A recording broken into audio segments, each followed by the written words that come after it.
banaanbax ay dadka kaga cabanayaan dhibaatooyin ay sheegeen in dowladda Ethiopia ay ku hayso dadka Soomaalida ee ku dhaqan kilinka shanaad ayaa waxa uu ka dhacay safaaradda Soomaaliya ay ku leedahay dalkaasi Belgium gaar ahaan magaalada Brussels iyadoona dadkaasi ay ka cabanayeen in dowladda Ethiopia ay dhibaatooyin ay u geysato dadka ku dhaqan deegaanka Shanile wariyeen inooga soo warama dalkaasi bila gurxan ayaa faafahinta warkan inoo soo diray banaanbax looga cabanayo dhibaatada ay shacabka ciisaha ee degan gobolka City ay ku hayso dowladda Ethiopia ayaa ka dhacay safaaradda Ethiopia ay ku leedahay magaalada Brussels ee caasimadda waddanka Belgiumka banaanbaxayaasha oo watay boorar ay ku qornaayeen haldhigyo ay ku muujinayaan dareenkooda ayaa waxay ku qeylinayeen erayo lid ku ah dowladda Ethiopia. Who's the killer? Who's the killer? Who's the killer?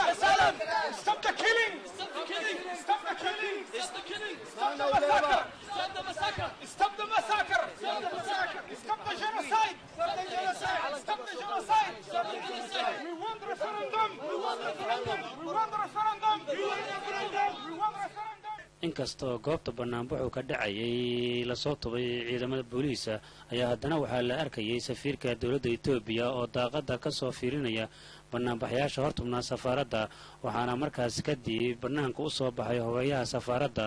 oo ku qaabilay horjoogayaasha banaanbaxa isagoo ka gudoomay warqad ay ku qorneed dhibaatada ay ka cabanayaan dadka ka soo jeeda deegaanka banaanbaxayaasha qaarkood ayaa ku hanjabay inay dagaal la gali doonaan dowladda Ethiopia isla markaana ay sameyn doonaan jamaasi toos oo la dagaalanta dowladda federaalka Ethiopia dadka banaanbaxayay ayaa ka cabanaya dhibaato ay dowladda federaalka Ethiopia ay ku hayso dadka deegaanka waxayna sheegeen in ciidamo fara badan oo xoog leh la soo tubay gobolka Shanile oo hadda loo yaqaan gobolka City gaar ahaan deegaanada Candhuufo garmale iyo cadayka waxayna sheegeen in dadka deegaanka halkaasi qasab laga rarayo inkastoo ay sheegeen banaanbaxayaashu in dadka halkaasi wada degan oo ah beesha Ciise iyo waliba Canfarta ay ahaan jireen dad waligood halkaasi degan isla markaana darisa dhulka waxa ayla salaasa intuu joogay waan deganay dargigan maanta jooga meesha uu noogu yimid uu maanta leeyahay ka guura dad kala siinaya waxay wax dhacaya ma waxaan ogolaanayna ma waxaan u dulqaadanayna ma in badan baan dulqaadanay waa xasuuq baan u dulqaadanay dil baan u dulqaadanay wax kasta aan nagu sameey maanta taabuma dulqaadanayno haddana wal hurnay ma hurdi doono haddana nabadda ilaalinayna ma ilaalin doono maanta laga bilaabo deja qoriga qana shabad baan noqonaynaa Ethiopia la dagaalamayna waxaan u diraynaa dawladda Ethiopia waxaan nahay dad Ethiopiana waxaan nahay dad Soomaaliya ka soo jeeda kililka Soomaalida Ethiopia fariin baan u diraynaa qaadan mayna maanta ka bacdi xasuuqan qaadan mayna waa markii saddexaad ee xasuuq loo geysto dadka ciisaha ee Ethiopianka waa markii saddexaad 1962 ay shacab la xasaaqay ay shacab la xasuuqay dad Ethiopiana iyagoo ah ayaa la xasuuqay waxa ku xigay geete oo islaan ka hadlayno 72 saddexdan degmee maanta la isku haysto waa cadayto garmalu iyo Candhuufo waxa weeyaan waxa ma aragtay loo soo qaban qaaday banaanbaxan waxa weeyaan dhibaato idinoo maanta la soo socoto ka aamusnay ilaa maanta oo dadka Soomaalida khaas ahaan haysatay iyo haddana khaas ahaan ma aragtay ciisiya aad ma aragtay ku soo habsatay oo dhulkiisii ka baxa la yiri jaaliyada Belgium baan ka mid nahay ee halkan Soomaalida ee degan Belgium waxaan ka dacweynaa in ma xaquuqan ay ku hayso in dowladda Ethiopia federaalka Ethiopia Soomaalida degan gobolka Soomaaliyeed ee xagga borderka lale in Ethiopia regionka iyo Canfarta lale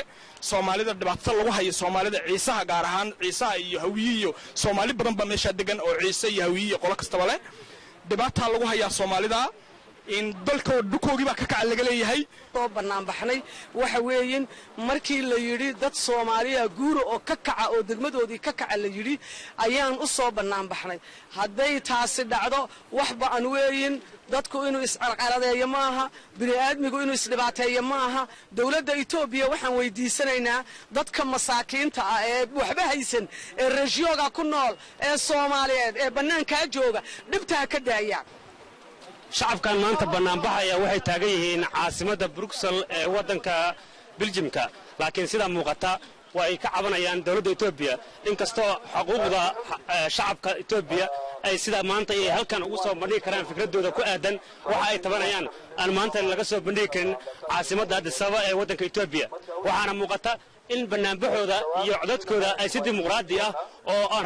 rabshad lahayn ay halkan uga dhiibanayaan laakiin maanta oo kale haddii joogi lahaayeen magaalada Addis Ababa aan laga ogolayn inay codkooda ka dhiibtaan halkan waxay hortaagan yihiin shacabkani maanta safaaradda Itoobiya ay ku leedahay magaalada Brussels ee waddanka Belgiumka waxayna ka cabanayaan dhibaatooyin xagga deegaanka ah oo lagu hayo dadka degan gobolka Shiniile ama loo bixiyay hadda gobolka City waxayna ay dadkani ka cabanayaan in dawladda federaalka Itoobiya ay awood adeegsanayso dadkani inay ka rarto deegaanka ay ku leeyihiin gobolkaas dala gurxan Kalsan TV Brussels